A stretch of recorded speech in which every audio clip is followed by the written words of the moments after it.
Okay, good morning. Last period we discussed the preparation of alkene as well as some reactions of alkene. Now today we will see the topic peroxide effect. Peroxide effect. Actually this is the addition reaction to the alkene, and here it follows the anti-Markovnich's rule. We already learned yesterday the Markovnich's rule. Markovnich's rule states that negative part of the addendum goes towards that carbon atom having less number of hydrogens attached to that carbon atom of the alkene. But in this case exactly opposite thing is happen here. Negative part of the addendum goes towards that carbon atom having more number of hydrogens. So we will take the example for this.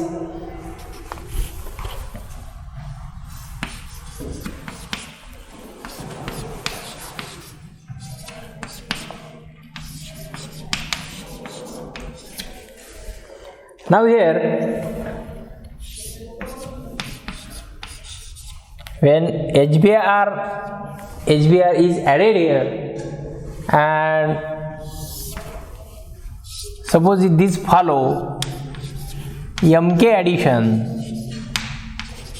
then this Br goes toward that carbon having less number of hydrogen, and we obtain this compound.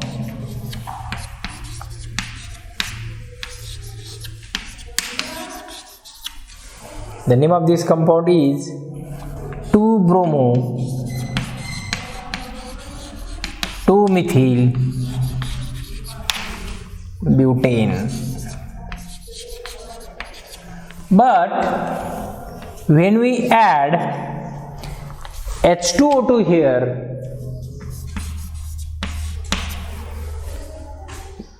the addition of this HBr become opposite of this MK addition. So this is called as anti-MK addition. Means what happen here? This Br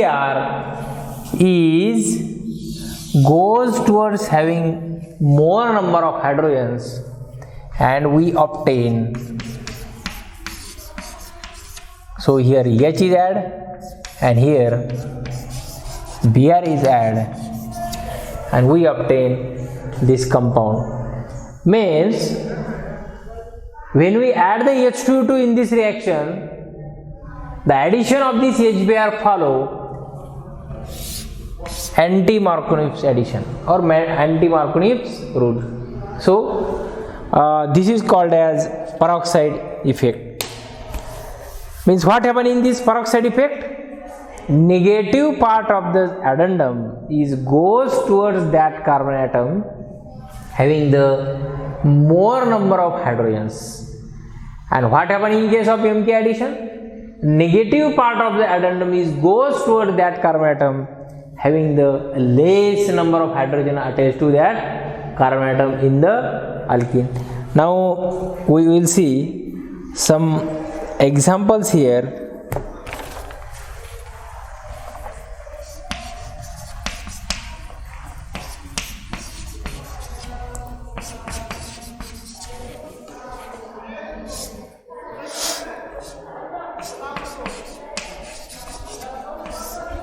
We will see both Markovnich's addition as well as anti-Markovnich's addition here. Now here MK addition. What happened here? This bromine means negative part goes toward that carbon having less number of hydrogen attached to that carbon. So CH3, here Br, and here CH3. So we obtain 2 bromo 2 methyl propane. But when we add H2O2 in that reaction, here bromine goes towards that carbon atom having more number of hydrogen attached to that carbon atom, and hence we obtain in here H, CH2 and Br. Means it follow anti-MK addition, and such formation of different compound or behavior of this addendum due to the addition of H2O2 is called as peroxide effect. Is called as peroxide effect. Now we will see some more examples. More addition reactions of alkene.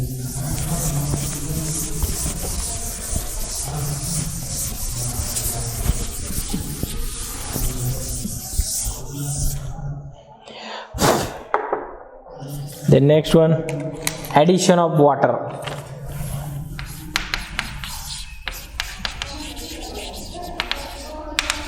Addition of water. This reaction is called as hydration. This reaction is called as hydration.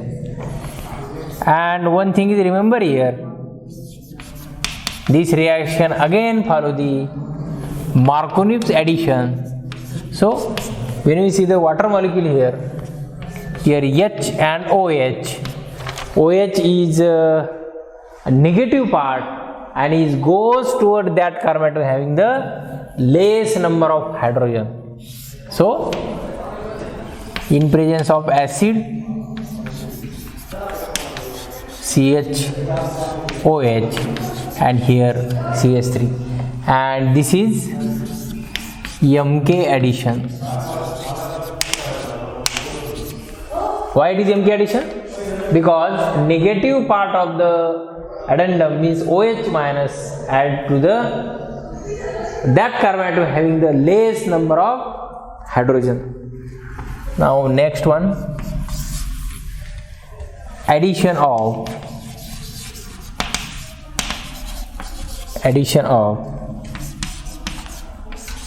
hypohalous acid, and this is called as halohydrine formation reaction. Halohydrine formation reaction.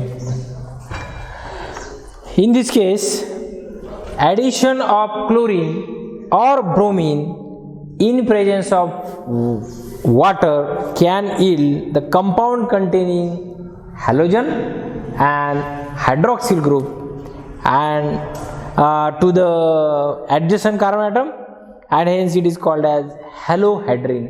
Means in the product there are halogen as well as hydroxyl group. So this reaction yield the halohydrine product. So we will say the example here. Example,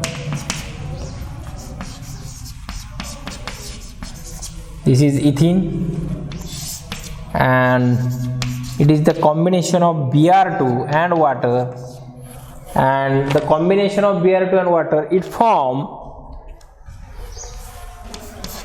OH. This is hypohalous acid. This is partial negative charge and this is partial positive charge, and it gives OH and Br, and this is called as bromohydrine.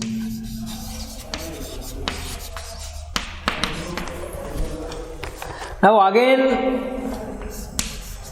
this reaction follow the Markovitch addition when we consider the unsymmetrical alkene here. This is propene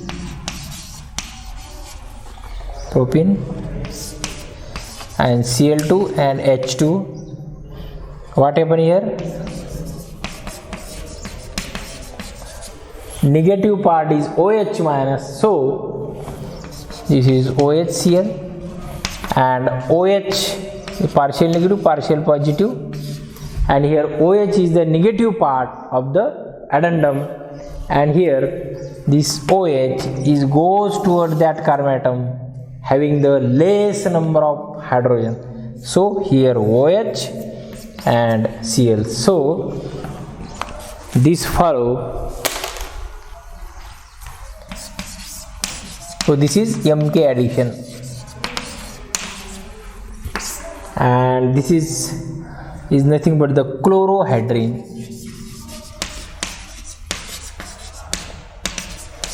This is the chlorohydrin. Now we will see the last reaction for the alkene, that is hydroxylation.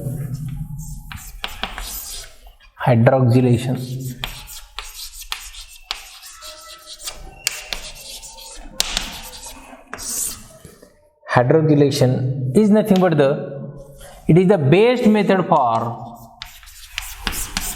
glycol formation.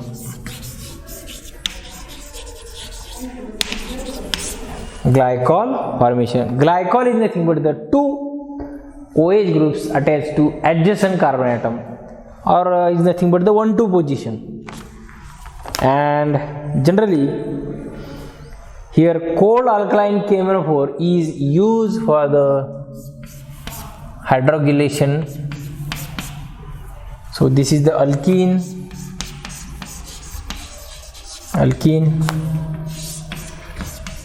cold KMnO4,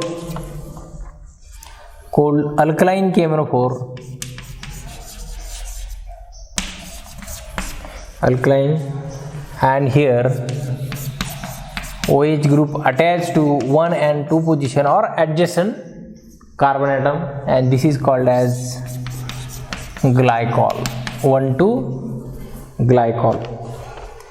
Now we will see the example here.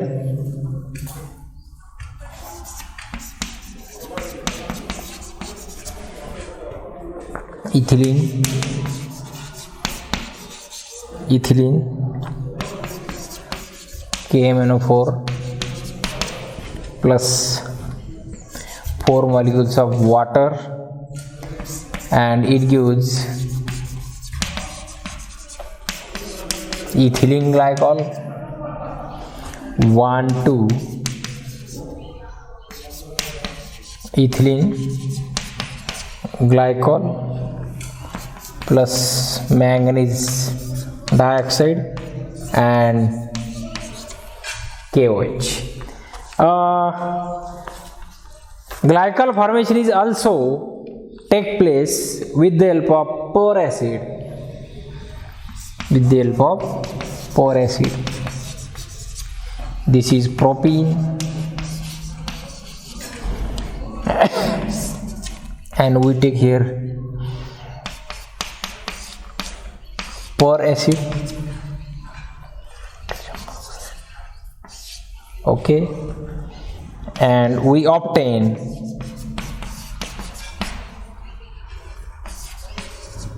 we obtain 1,2 propane diol.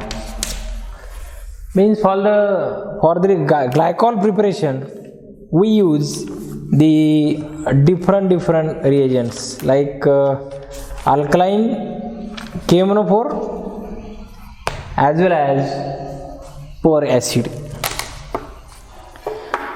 Now next reaction is hydroboration oxidation reaction.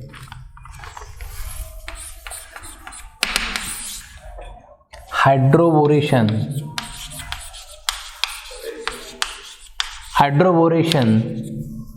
oxidation.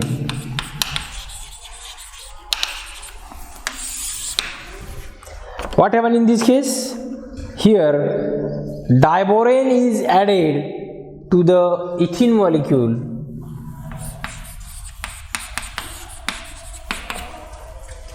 Means here BS3. Actually this BS3 is present in the diborane form, that is BS3 and BS3. So this is called as diborane. Okay, and what happen here?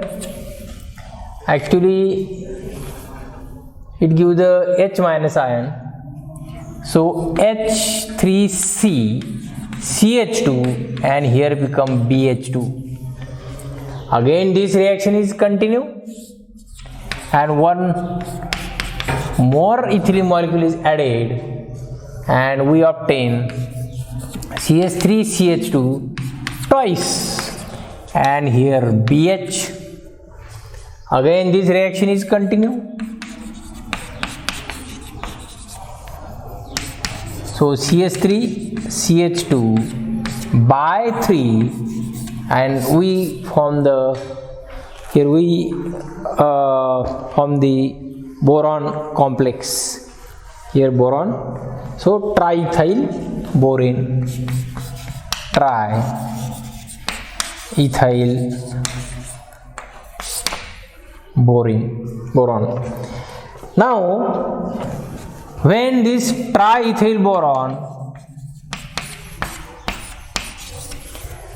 is oxidized in presence of hydrogen peroxide,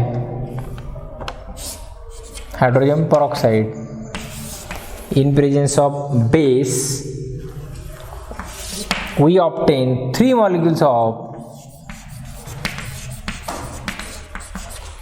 ethyl alcohol.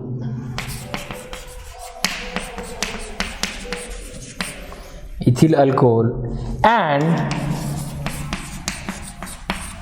boric acid as a side product.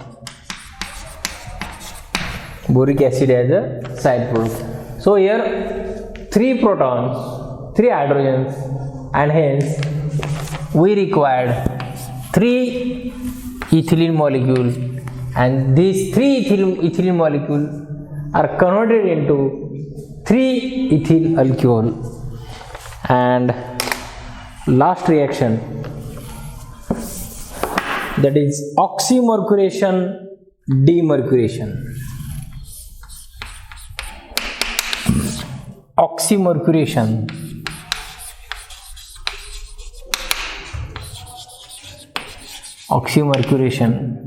and demercuration.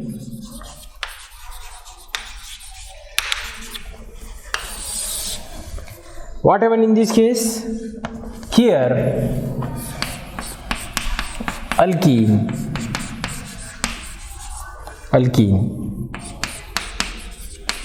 and water, and in presence of mercuric acetate,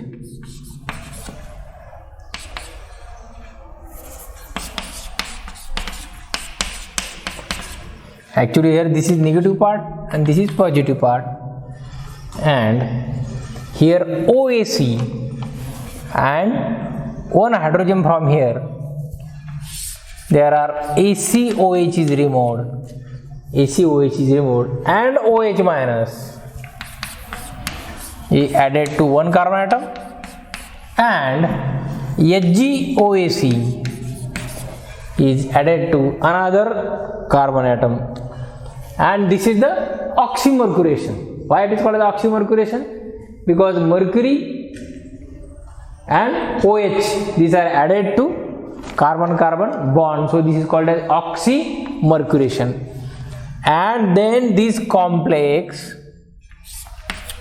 is break with the help of NaBH4, and here this is break here and OH, and we obtain the alcohol. So this is the best method for the preparation of alcohol. Now We will see the example here.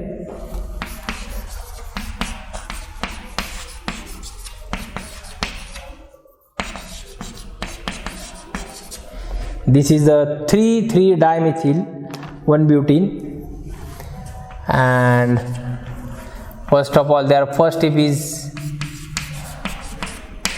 oxymercuration, and we obtain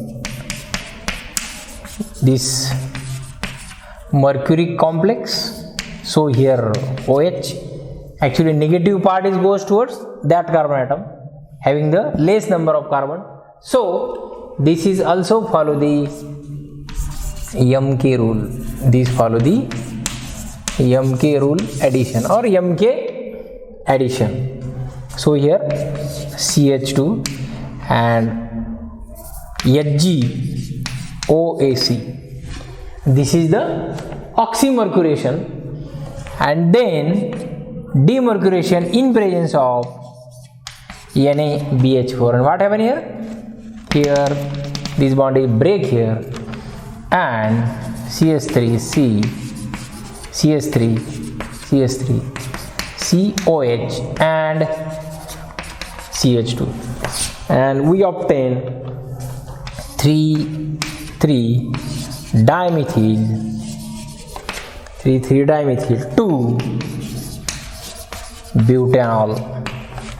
So in this case again it follow the Markovnik's rule. So this is MK addition reaction. It is the example of MK addition reaction. So here we will finish the reactions of the alkene. Thank you.